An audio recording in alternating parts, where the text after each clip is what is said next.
December 19th, 1930. A freezing Friday on the Maggodey Creek Bridge in Franklin County, Virginia. Two brothers sit at the wheels of two cars. Both are heavy, with the weight of illicit moonshine. In one sits Forrest Bondurant. He's 29 years old, drawn as tight and hard as a blacksmith's anvil. He's a man, the county already whispers, is immune to death. In the other car is his little brother, Jack. He's 20 years old, trembling with a volatile cocktail of terror and fierce pride. From the winter brush, two figures step onto the road, deputies Charlie Rakes and Henry Absher. The badges on their chests catch the pale light. The pistols in their hands are already drawn. They demand the brothers surrender the load. Forrest stares them down. He coldly reminds the deputies that their protection money has already been paid. But the lawmen just don't care. Desperate to protect the shipment, Jack yanks the keys from his ignition. He hurls them down the steep bank toward the creek. Charlie Rakes opens fire. The first bullet tears directly through Jack. It rips in under one arm and exits through the other side of his body. Forrest lunges toward his bleeding brother. Rakes shoots him, too square in the stomach. By the time the oldest brother, Howard, arrives at the bridge, Forrest and Jack are bleeding out. They're lying on the wooden boards in the biting December cold. The deputies simply commandeer the liquor. They drive away into the hollows, leaving them for dead. But they don't die. By sundown, both Bondurant boys are lying in a Roanoke hospital. The local newspapers blast the story. A county supervisor's two sons, gunned down by officers. And they're telling a population that already knows exactly who they are. The Bondurant boys, notorious, dangerous, the brothers who refused to be put in the ground. These weren't just three backwoods outlaws running corn liquor out of the hollows. Forrest, Howard, and Jack Bondurant were among the most feared moonshiners in the wettest county in America. This was a county where, according to the estimate of one federal official, all but one of its 30,000 residents had a hand in the illegal whiskey trade. A county where the sheriff was comfortably on the payroll. A county where the Commonwealth's attorney himself, a grandnephew of Confederate General Robert E. Lee, would eventually stand trial. He'd be tried for orchestrating the largest bootlegging conspiracy in the history of Prohibition. The Bondurants didn't merely survive this world. They fought it. They bled in it. They became an absolute myth. This is the true story of three brothers from Franklin County, Virginia. Men who transformed a backwoods family trade into a foundational pillar of a $5.5 million criminal empire. Men who refused to bow to a crooked badge and who walked out of every grave the world tried to dig for them. This is the real history behind the Hollywood film Lawless. This is the raw truth the movie glossed over. The Bondurants weren't outlaws driven by ambition. They were outlaws by inheritance. Their story isn't a tidy, glamorous, cinematic crime thriller. It was a brutal, grinding war. A war waged between a handful of Appalachian mountain families and the United States government. And nearly everyone breathing in Franklin County was standing on the wrong side of the law. To understand the Bondurants, you have to understand the dirt of Franklin County, tucked deep into the rugged foothills of the Blue Ridge Mountains, roughly 30 miles south of Roanoke. It was a punishing, impoverished landscape. Red clay, steep, unforgiving hollows, and corn struggling to grow on land too rocky to sustain anything else. By the time Prohibition slammed into law in 1920, the people of Franklin County had already been distilling their own whiskey for well over a century. To them, it was never a crime. It was simple arithmetic. A bushel of corn sold at market for next to nothing. But that same bushel, run through the coils of a copper still, yielded gallons of liquor worth a small fortune on the streets.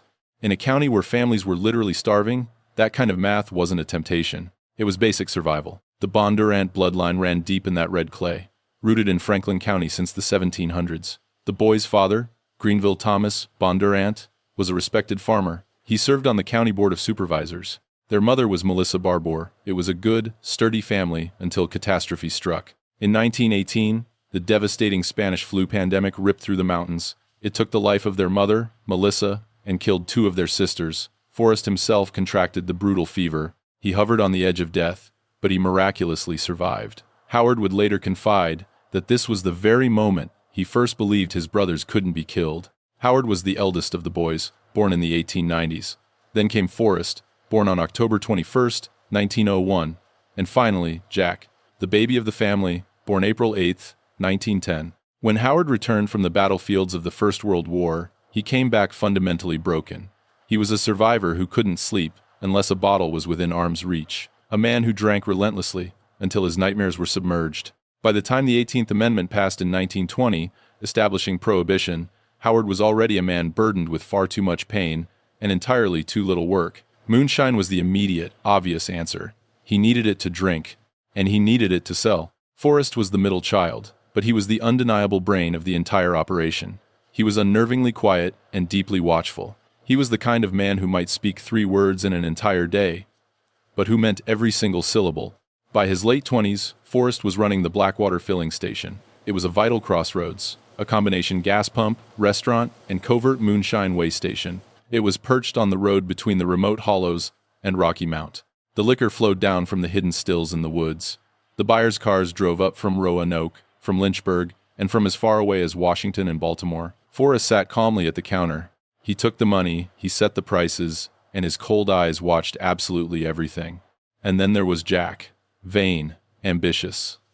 A kid who desperately wanted to be somebody. Jack wanted a Ford with white wall tires. He wanted a sharply tailored suit. He craved the intoxicating feeling of walking into a crowded room, watching the men nod in respect and the women look twice. Jack was the dreamer. And in the treacherous landscape of Franklin County in 1930, that made him the most dangerous Bondurant of them all. Because dreamers are willing to take the fatal risks that careful men will not. By the late 1920s, the 3 brothers had built a formidable enterprise. It wasn't the largest operation in the county, but it commanded immense respect. They operated a copper pot still, meticulously hidden in the dense woods above their family land. Forrest negotiated the deals. Howard provided the heavy lifting and the terrifying muscle. Jack ran the fast deliveries. They sold their product to a sprawling network of bootleggers. These men smuggled the liquor north in heavily modified Ford coupes, cars with bored-out engines, reinforced suspensions, and hidden floor compartments. For the most part, the Bondurants kept their own hands clean of the actual transport. They made the product. They took the cash. For a few years, in a county where unchecked greed was getting men slaughtered, their quiet discipline kept them breathing. But the deadly reality of Franklin County was rapidly closing in.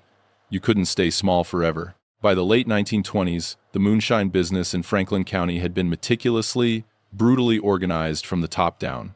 And the man sitting at the very pinnacle of this empire wasn't a moonshiner at all. He was the law. His name was Charles Carter Lee. He was the Commonwealth's attorney of Franklin County and the grandnephew of Confederate General Robert E. Lee, educated, polished, and impeccably dressed. He was the kind of man who would shake hands at Sunday church and quote scripture at the courthouse on Monday. But according to federal prosecutors, Carter Lee was the chief instigator of what would become known as the Great Moonshine Conspiracy. Running from 1928 to 1935, this massive criminal syndicate defrauded the United States government out of $5.5 million in unpaid whiskey excise taxes. Adjusted for today, that's roughly $120 million, bleeding out of one single mountain county in just 7 years. Here's exactly how the machine worked. The local sheriff, D. Wilson Hodes, known around the county simply as Pete, had spent $2,000 of his own money to win his office, and he set out with ruthless efficiency to make it all back. Pete and his deputies approached the local moonshiners with a non-negotiable deal. Pay a fee, and the deputies wouldn't smash your still. Pay the fee, and your liquor moved down the mountain without a shadow of trouble. The price was fixed. $25 for every operating still, and $10 for every load of whiskey that rolled out of the county. They called it the granny fee. Within a year, every major moonshiner in Franklin County was paying it, and the money was staggering. While a sheriff drew a legal salary of about $100 a month, and deputies drew no base salary whatsoever, the protection take could run a deputy $200 a month or more. This was how men living on a rural lawman's pay ended up driving brand new cars. One specific deputy, Jeff Richards, became the conspiracy's designated collector, the bagman who moved the dirty money around. But the conspiracy didn't just protect the moonshiners, it actively supplied them. Operating through mercantile fronts around places like Ferrum, the network moved jaw-dropping quantities of raw materials. When the famed novelist Sherwood Anderson traveled down to cover the ensuing case for Liberty magazine, he laid the sheer math of the operation bare. The syndicate had moved nearly 34 million pounds of sugar, more than 15 million pounds of corn and rye meal, 15 million pounds of miscellaneous grain, over 1 million pounds of malt, and literally tons of hops and yeast. It was enough raw material, Anderson reckoned, to account for some 3.5 million gallons of moonshine, all pouring out of one single mountain county. His coverage cemented the name the region carries to this day, the wettest county in the world. The Bondurants paid the granny fee for a while. They had no choice. But by 1930, something in the air had shifted. The brothers had started pushing back. They stopped paying the full tax. Forrest had tense words with deputies in his roadhouse. Word reached the crooked lawmen that the Bondurant boys thought they were above the system. Word quickly came back down the mountain that the Bondurants needed a violent lesson. Which brings us right back to the blood on the Maggodey Creek Bridge. The shooting on December 19, 1930, wasn't a random traffic stop. It was a calculated message. 2 deputies, 2 brothers, 2 cars full of liquor, and a steadfast refusal to surrender. Jack took a bullet completely through his body. Forrest took 1 square in the stomach while rushing to his brother's aid. The deputies left them bleeding on the cold wood and stole the load, a load which almost certainly got resold through the very same criminal network they were supposed to be policing. Henry Absher, one of the 2 deputies on the bridge that day, would later be directly tied in court to the illegal resale of seized liquor and equipment. Both Bondurant brothers survived. Of course they did. They were Bondurants. The newspapers ran the story, the county read the headlines, and everyone understood exactly what it meant. The Bondurants had been marked for death, and the Bondurants weren't the kind of men to forget. But the war didn't end on the bridge, because what happened to Forrest next is the story Franklin County still tells in hushed whispers. Sometime during this escalating stretch of violence, Forrest was working late at the Blackwater filling station. 2 men walked through the doors. Historical accounts vary on exactly who they were and what they demanded, but the grisly result is permanently documented in the family record. The men overpowered him, they took a blade, and they cut Forrest Bondurant's throat. Leaving him for dead in a pool of his own blood on the floor of his roadhouse, the men walked out into the freezing night. They fully expected that he would never draw another breath. What Forrest did next became the ultimate Franklin County legend. He stood up, he clamped his hands over his severed neck, holding his own flesh together. By the family's telling, he walked 9 miles through the heavy snow to the hospital and lived. The doctors frantically stitched him back together. The unvarnished truth is likely a bit less cinematic. The hospital was probably closer, and he was almost certainly driven part of the way. But here is what is historically documented, and what his great-nephew Matt Bondurant later confirmed. Forrest's throat was slashed wide open, and Forrest survived. Every man in Franklin County who once believed the Bondurants could be broken now understood with terrifying clarity that they couldn't. They began calling Forrest the Rasputin of the Hollers, the man who simply couldn't be killed. Then came Howard, the wild one, the heavy drinker, the combat veteran with the 1,000-yard stare. When Howard heard what had been done to Forrest, the story goes that he went on a rampage that lasted for weeks. He drank furiously. He fought. He hunted men through the winding county roads with heavy brass knuckles in his pocket and a loaded pistol tucked into his belt. And the deep local lore says, though it lives far more in family memory than in any official court record, that Howard eventually tracked down at least one of the men involved in the brutal attack on his brother. Exactly what Howard did to that man, the family absolutely refuses to say. But after one particular night, that man's name vanished from Franklin County entirely, and he never came back. The Bondurants had survived, but the brutal war they were caught up in was rapidly becoming bigger than 3 brothers. The United States government was already moving against the entire county, and it all started with the staggering numbers. Federal prohibition officials had begun stating openly that out of Franklin County's 30,000 residents, all but a literal handful were deeply entangled in the illicit whiskey trade. 99 out of 100. That kind of bold statistic in a federal file was a blinding signal that Washington had finally noticed. The Treasury Department's alcohol tax unit decided it was time to bring the hammer down. They sent in their absolute best man, Colonel Thomas Bailey, a highly decorated First World War veteran turned federal agent. Bailey was tough, infinitely patient, and smart enough to do what no lawman had ever accomplished in Franklin County before. He didn't kick down doors or try to arrest the moonshiners in the woods. Instead, he posed quietly as a small-time buyer. For roughly 2 agonizingly slow years, Colonel Bailey built a massive federal case from the inside out. He drank with bootleggers. He rode in the dark with rum runners. He listened to every whisper and took meticulous notes. He let the small, desperate distillers run. He wasn't after them. Bailey was hunting the head of the snake, the criminal network, the crooked deputies, the corrupt merchants, and the Commonwealth's attorney himself. In October of 1934, a federal grand jury was convened in Harrisonburg, a safe, uncorrupted distance away from Franklin County. 3 months later, in February of 1935, they handed down a devastating 22-page indictment. It detailed 68 overt acts of conspiracy. It named 35 individual defendants, plus 1 corporation, and it listed 55 more individuals as unindicted co-conspirators. Among the accused stood a former sheriff and active deputies including Henry Absher, the man from the bridge. There was a state prohibition officer, and sitting squarely at the top of the indictment, Commonwealth's attorney Charles Carter Lee. But before the trial could even begin, the syndicate started cleaning up its loose ends. Deputy Jeff Richards, the bagman who had moved the conspiracy's dirty money, was slated to be the government's star prize witness. He was scheduled to testify before the grand jury in Harrisonburg. He never made it. 17 days before his crucial court date, Jeff Richards was gunned down in cold blood. To this day, no one knows for absolute sure who pulled the trigger. Some whisper it was a fellow conspirator, violently silencing a man who knew entirely too much. Others claim it was a wronged moonshiner, finally settling a bloody score. All that is historically documented is that the government's most valuable insider was dead, and the sprawling federal case would have to go on without him. The Great Moonshine Conspiracy trial opened in Roanoke on April 22, 1935.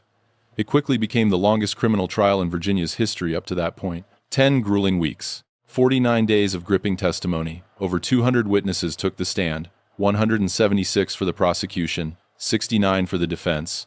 Sterling Hutchie's son led the blistering case for the government, while Judge John Paul coldly presided over the courtroom. The parade of witnesses that marched through the doors included some of the most colorful and dangerous figures in American criminal history. The undisputed star of the courtroom was Willie Carter Sharp, the notorious queen of the Roanoke rum runners. A woman in her early 30s, with a relentless passion for fast cars and a diamond set glittering in her teeth. Willie had married into the mountain moonshine business. She learned to drive better and faster than any man in Franklin County, leading heavily armed convoys of up to 10 cars at a time on midnight runs out of the hollows. By her own conservative estimate, she had moved 145,000 gallons of illegal whiskey. Other estimates pushed that number to 220,000 gallons and beyond. Between 1921 and 1931, she was arrested 13 separate times for speeding and reckless driving. Finally, in May of 1931, Willie caught a federal charge.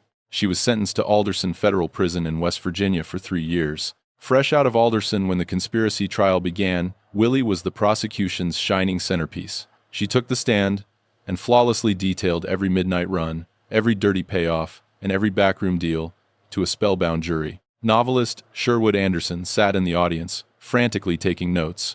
A year later, he would base his novel Kit Brandon entirely on her life. And then, the Bondurants were called. They were brought in as government witnesses. Forrest and Jack both took the stand and gave chilling testimony about exactly what had happened to them in the cold winter brush. They named the deputies. They described precisely how the violent protection system operated, from the receiving end of a bullet. They weren't on trial as defendants. They were legally recognized as victims of the conspiracy. And when Forrest Bondurant spoke, his words carried the heavy, undeniable weight of a man who had been nearly killed twice and was still fiercely standing. After 3 days of tense deliberation, the verdict finally came down on July 1, 1935.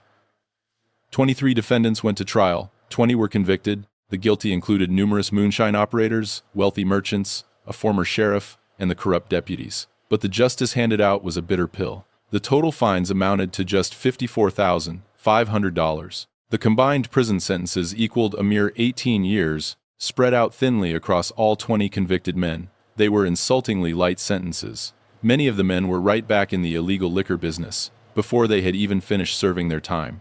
And Carter Lee, the Commonwealth's attorney, the educated aristocrat, the federal prosecutors explicitly called the instigator of the entire massive criminal syndicate, he walked out of the courtroom acquitted, right alongside 2 of his deputy sheriffs. According to newspaper accounts at the time, one stubborn juror flatly refused to convict anyone unless Lee was allowed to go free. That juror firmly believed that because he was a Lee, a true Virginia gentleman, he couldn't possibly have dirtied his hands in such a conspiracy. But the story didn't end cleanly.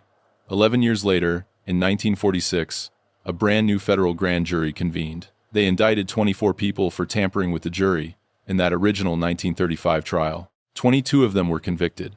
Whatever that first jury had decided, it became glaringly obvious they hadn't decided it alone. And then came the strangest historical twist of all. Sometime in the 1950s, the official trial transcript and the court files for the largest Prohibition conspiracy case in American history simply vanished. Gone without a trace.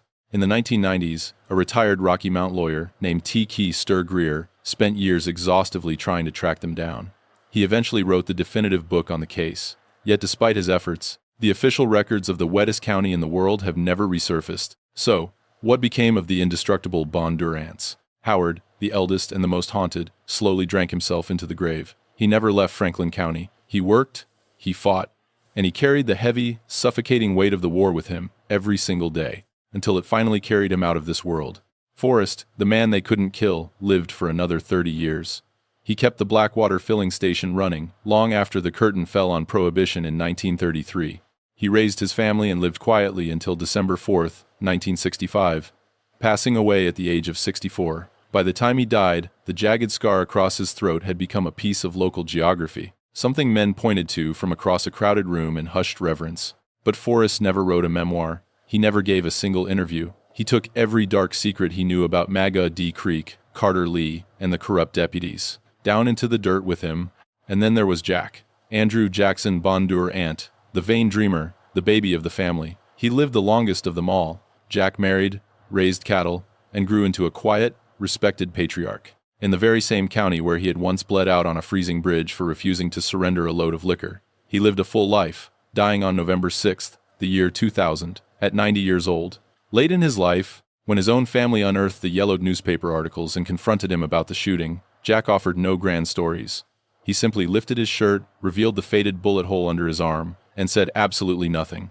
It was Jack's grandson, Matt Bondurant, who took those physical scars and that deafening silence and wove them into the 2008 novel, The Wettest County in the World.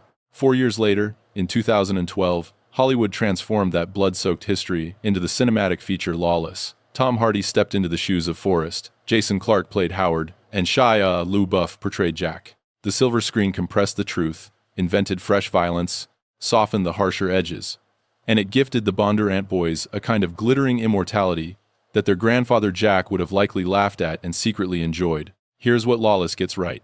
The brothers were real. The ambush at Maggodey Creek was real. Forrest's throat was slashed to the bone, and he survived it. The Great Moonshine Conspiracy was terrifyingly real, and its tentacles reached far deeper than the movie ever dared to show. Carter Lee was a flesh-and-blood aristocrat, and he really did walk out of a federal courtroom a free man, while the deputies beneath him took the brutal fall. But here is what the Hollywood lens distorts. The Bondurants were never pure, righteous outlaw heroes, valiantly fighting a corrupt system. They were active, willing participants in it. They paid the granny fee. They moved their liquor through the exact same criminal network that the crooked law protected. And when they finally pushed back, it wasn't born of some sudden moral purity. It was because the system tried to break them, and they decided that breaking the system back was the only language Franklin County understood. That is the true story of the Bondurant boys. They weren't the invincible, glossy heroes of a Hollywood script. They were three brothers, trapped in a poor county during a desperate time, turning ears of corn into hard cash. They were men who survived federal bullets, the edge of a blade, and the crushing weight of a grand jury. Men who walked out of the wettest county in the world with their lives, their reputations, and the kind of impenetrable silence that true outlaws always keep. The Great Moonshine Conspiracy may have fallen apart in a Roanoke courtroom in 1935, but Franklin County never stopped making liquor. It still does today. The tradition didn't die. It just retreated further back into the dark hollows. The federal raids kept coming, for decades after Carter Lee walked free. And that is the real lesson of the Bondurant story. The Mafia in New York built vast empires on the pillars of intimidation and silence. The Moonshine Kingdom in Franklin County built one on the exact same foundation. It was simply dressed in dirt-stained overalls instead of tailored suits. The faces change, but the structures of power and corruption never do. Wherever the money is big enough and the law is cheap enough, there will always be three brothers somewhere, willing to bleed on a bridge to keep their share of it. Forrest, Howard, and Jack Bondurant didn't set out to become legends. They simply set out to survive. The legend is what Franklin County built around them, because Franklin County desperately needed it. In a place where the law stole your liquor and sold it out the back door, where the Commonwealth's attorney ran the racket, and where deputies could shoot you on a bridge in December and walk away clean, there was only one way left to keep your dignity. You had to refuse to die. The Bondurants refused, that's all. And that, in the bitter end, is what made them indestructible. If this story pulled you into the dark hollows of history, hit subscribe.